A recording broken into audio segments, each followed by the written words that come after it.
Yo, yo, yo. What's good, folkers? Good morning, good afternoon, good evening, wherever you're at in the world. Tyrus Bane here. Welcome to the Definition of Anarchy. Welcome back. It is still Thursday, March 25th, 2021. And I'm going to get into a little bit of background on the Atlanta spa shooter, okay?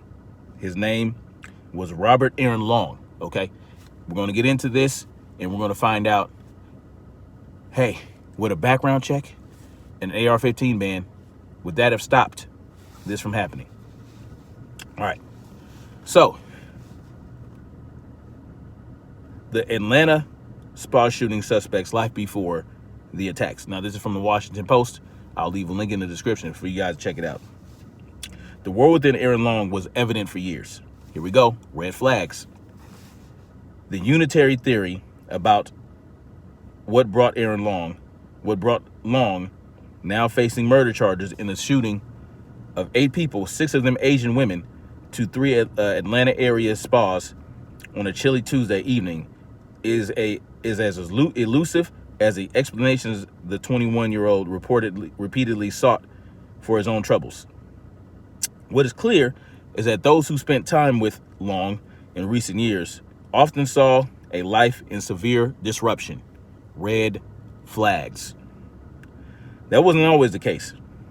At Sequoia High School in Canton, Georgia, Long, who went by his middle name and graduated in 2017, kept a low profile. He played drums, carried a Bible, and attended meetings at a Christian student club.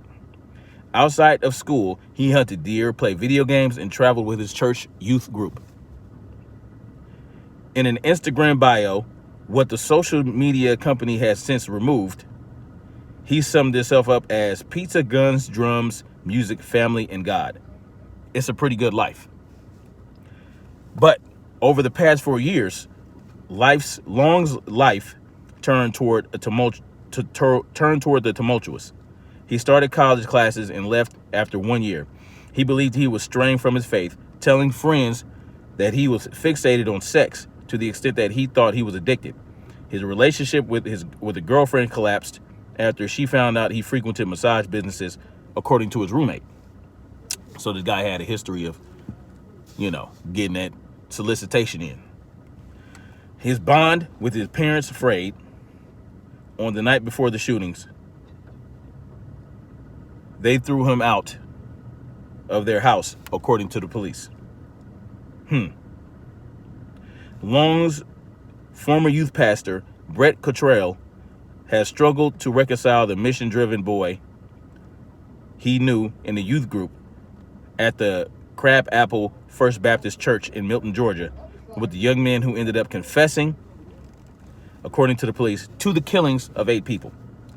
The youth ministry was his deal, Cottrell said to the Washington Post. Whether it was outreach to younger children or summer mission trips to Costa Rica, Pittsburgh, and Brunswick, Georgia, Long seemed kind and happy, a leader, the pastor said. I don't say this callously. I don't know what's happened in Aaron to get to this point, Cottrell said. What happened at the spas doesn't seem in any way like the young man I knew. Okay, so no red flags before the last 4 years of his life, where he went to college and was talking about just, being a sex addict. Like, other than that, I don't see anything about a criminal history. Nothing that would set off anything with the NICS system. Nothing that would set off anything that would determine that he shouldn't be able to purchase a firearm. So, again, a background check, a universal background check or otherwise, would not have stopped this.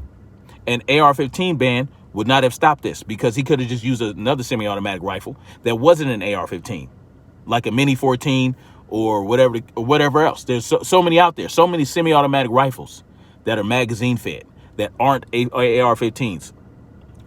Well, you'll see that they'll want to ban all that shit.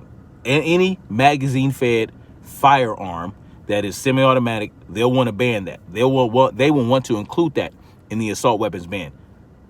Trust me on that one. For that very reason, because the AR-15 is not it's just a style of the same type of weapon. You understand what I'm saying?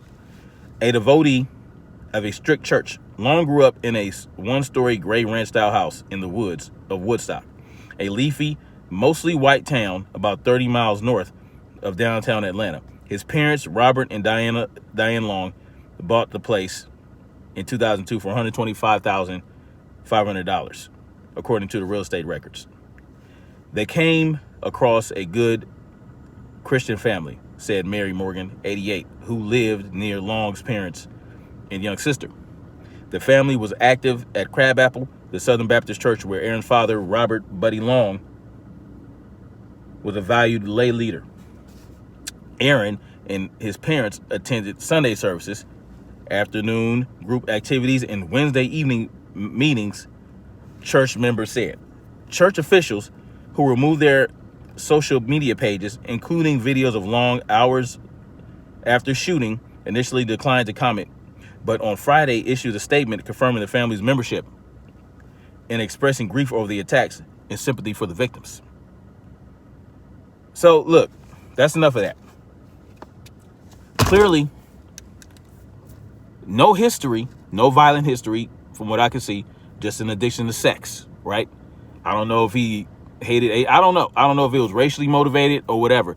It doesn't matter. The fact of the matter is they're using this, and they're using the Colorado shooting as a means to push gun control, which is just control of you, right?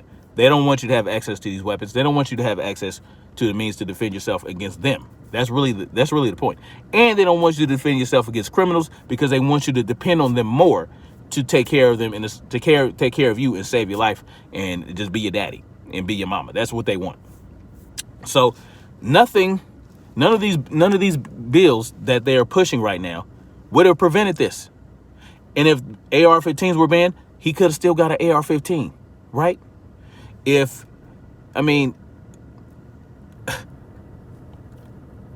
He could have used a pistol. He could have used whatever.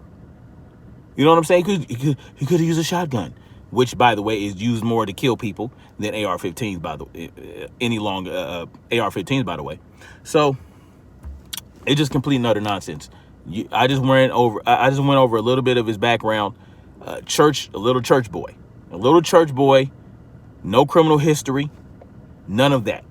So them using this as a mean to propel their agenda is dishonest and bullshit, because it wouldn't have stopped it. All right. And it's not going to stop these types of crimes in the future. It's not going to stop gang violence. It's not going to do any of that. It's not going to stop robberies. It's not going to stop any violence. It's not going to do it. It's just not, So y'all let me know what y'all think in the comment section.